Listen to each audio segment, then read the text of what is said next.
All right, Ron. Yes, sir. Hiring of Wilmer Cabrera. Yes, sir. What made him stand out over all the other candidates? What qualities did he check off that others didn't?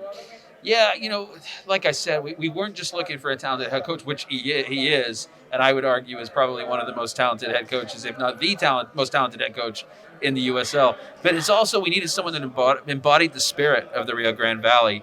And what I've learned in my year here in the Valley is that we embody this spirit of this passion, this genuine love for each other. We are very family oriented, so that's why I introduced our four counties, one family mantra. And I mentioned in that USL article when they interviewed recently, it seems like the Valley is one big family, and Wilmer fits in perfectly as another member of that family. He's been here before, yes, under different circumstances, though. He had success with some, I would say, with limited resources. Now he has more resources, already knows the family dynamic as it is, and I'm very, very excited for what he can do.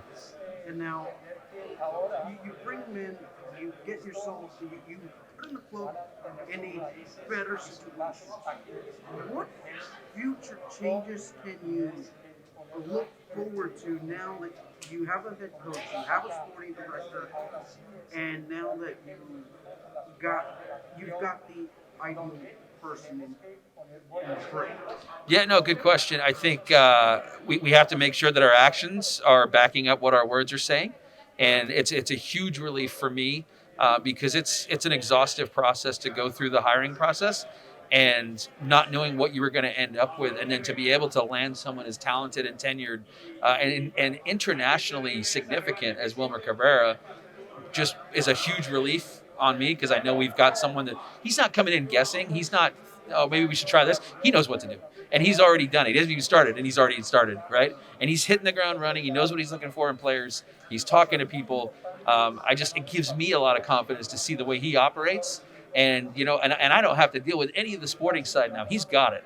And he's going to run that to perfection. So I think to go back to your question, I apologize if I sidetracked. I think that, we just have to back up our words with our actions. And that's in the community, being genuine, authentic, and intentional, like I always talk about.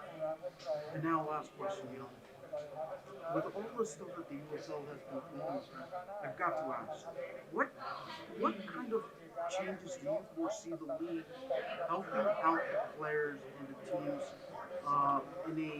in a short future? Because they've already mentioned some of the models at play, but now to kind of protect the players a little bit more. You talking about in relation to COVID-19? Is that what you're talking about? Like measures for players to be safe? Yes. I think we, as a league, we did a fantastic job last year. Less than 1% of tests came back positive. Obviously, we did have an issue with our team. We did have a majority of our team were living in the same apartment complex. So that worked to our advantage earlier in the year when there was no positive cases. As soon as we got our first positive case, it worked to our disadvantage. The whole league wasn't as unfortunate as we were with the number of positive cases we had last year. However, we learned from it, right? So we learned how to be safer. I think the protocols the league has in place are perfect. And as long as all the teams are following those protocols, we should be in really good shape. Thank you so much, Ron. Thank you, Ray.